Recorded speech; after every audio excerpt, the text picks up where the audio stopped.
And once again, all eyes are on Minnesota.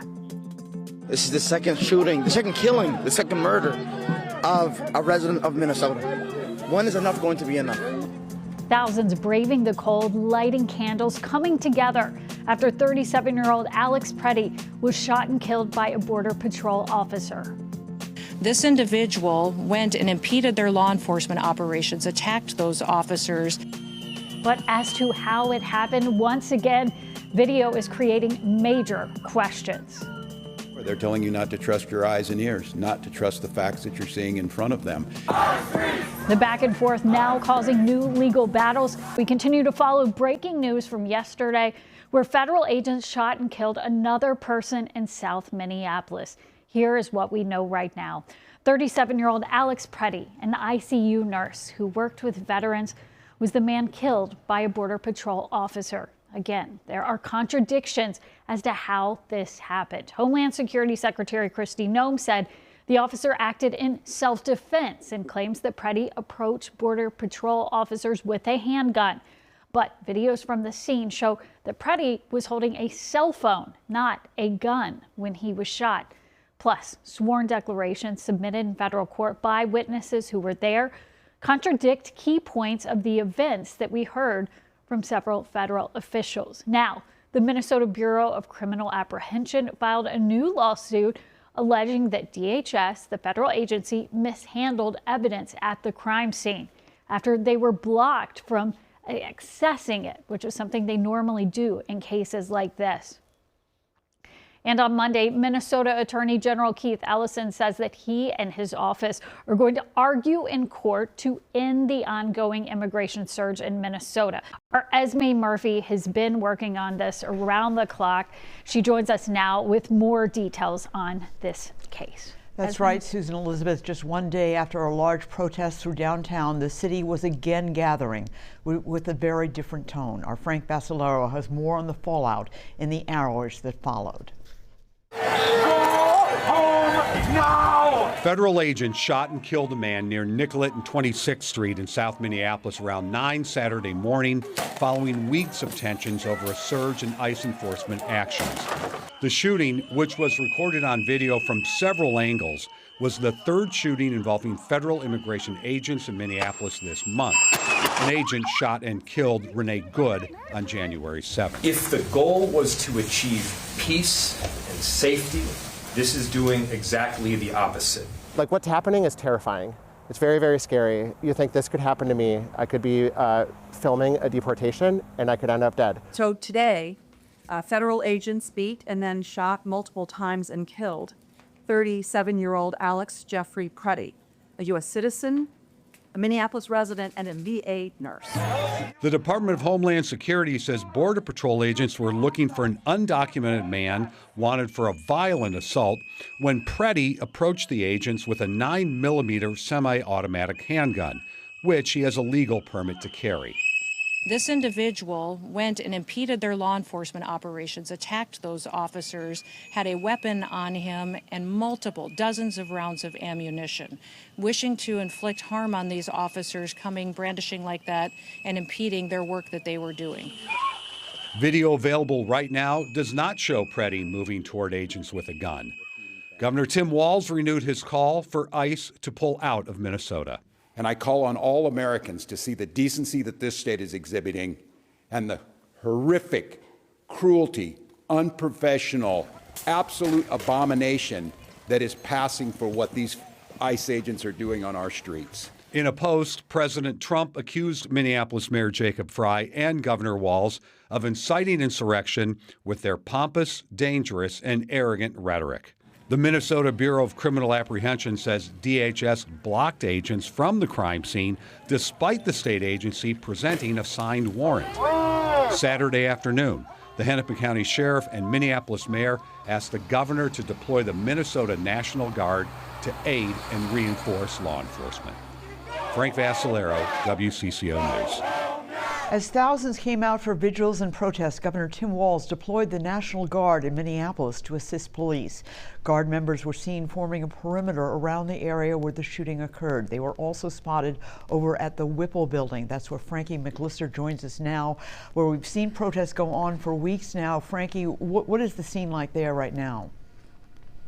For weeks, Esme, and I'll tell you that the timestamp we have right now, 7:07 a.m., and the temperatures that Adam Del Rosso has been telling us all morning long, it's not stopping folks from being outside of what has honestly been a hotspot for people to voice their opinions since Operation Metro Surge began, and honestly, even before them.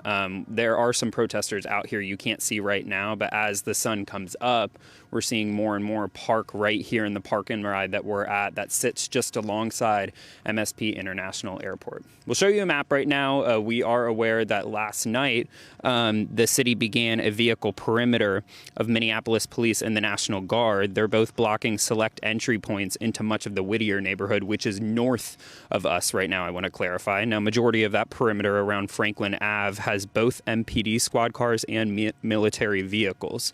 However, it does really depend on the spot. Like, for example, when our crew was along West 28th, only MPD was present. Now, the city says that access to that area is limited to residents, workers, and other essential needs. And we heard from a few people just last night about what they make of just all of this. It's definitely just not necessary. I think the police could be put to different uses. I think they're just not needed. I think they haven't been very helpful in general. So I don't think it's here to protect the community. I think they're just here for lights and whistles. The police are going to come here and, show that they're here to support us. We want them to do just that and, just not stand there and, look like a bystander. Now, as we learn more about the National Guard and their presence and kind of their goal for assisting the city and such, they say, and I'll read it to you right here, that their presence is to help bolster the efforts of law enforcement and not to patrol with PD. We're going to have more and dig into their presence coming up, guys, at 6:30. All right, thank you so much, Frankie. And the National Guard are all wearing yellow vests to distinguish themselves from ICE officers. Now, as the community grieves the loss of a man, those who knew him say he was a person who helped others. Today we remember that freedom is not free. This is video shared with WCCO from Mac Randolph, who says Pretti was his father's ICU nurse. The video shows Pretti giving him his final salute at the VA after he passed. Our Uba Ali hears from those who knew Pretti. 37-year-old Alex Pretti is remembered as a healer, caring for the sickest as an ICU nurse at the VA. His friend of 2 decades. There are going to be times when I pick up the phone and I'm not going to be able to get a hold of him for sure. Heather Zielinski is heartbroken, but she says helping people was who he was. And this moment captured tells the whole story and why he died. Absolutely, he was standing up for someone. Absolutely, he was standing up for that woman that he was trying to help up. He was trying to help her get out of that situation. In a statement, his father told the Associated Press he cared about people deeply, and he was very upset with what was happening in Minneapolis and throughout the United States with ICE, as millions of other people are upset. He was born in Illinois and raised in Wisconsin. They say Pretti owned a handgun and had a permit to carry. Outside the hospital, an avid outdoorsman, biking and hiking, finding peace in nature. He leaned into the things that he was passionate about, and that's one of the things that made him very successful. In a statement, another neighbor said Alex had a dog who passed in the past year or so. She said, quote, "I remember how sweet it was that as his dog was more elderly, less mobile, he'd be willing to help carry him down to the yard to get some fresh air and to enjoy the outdoors. His dog would lay down and Alex would sit with him and pet him for long periods of time. He was very caring." Pretti lived to help others. Could they have not killed my friend? Yeah, they could have not killed my friend. They did not need to kill my friend. Tonight, others are standing up for him. Uba Ali, WCCO News. Hey, Alex's legacy will not be defined by tragedy, but how he lived, treating others with compassion and service. We've heard from both federal and local leaders contradicting themselves sharply about what happened in the shooting. So we wanted to give you a closer look at what the videos of the shooting really show. We have slowed some of it down and pushed in to give you a better view, but we want to warn you, some of this is very hard to watch. This video shows Alex Pretti face to face with a federal agent on Nicollet Avenue. He's holding a phone as the agent pushes him toward the sidewalk. Another angle shows Pretti walking into the street, helping to direct traffic. When an agent pushes a woman into a snowbank, he goes to help. That's when the agent begins spraying Pretti in the face. It's when Pretti goes to help the woman again, several agents grab him and throw him down. From this angle, you can see Pretti being held down. You can see an agent in a gray jacket approach with empty hands, while other agents appear to be hitting Pretti. Hey! That is police brutality! They are hitting that observer! The man in gray appears to pull something from Pretti's waist. Then, the first shot.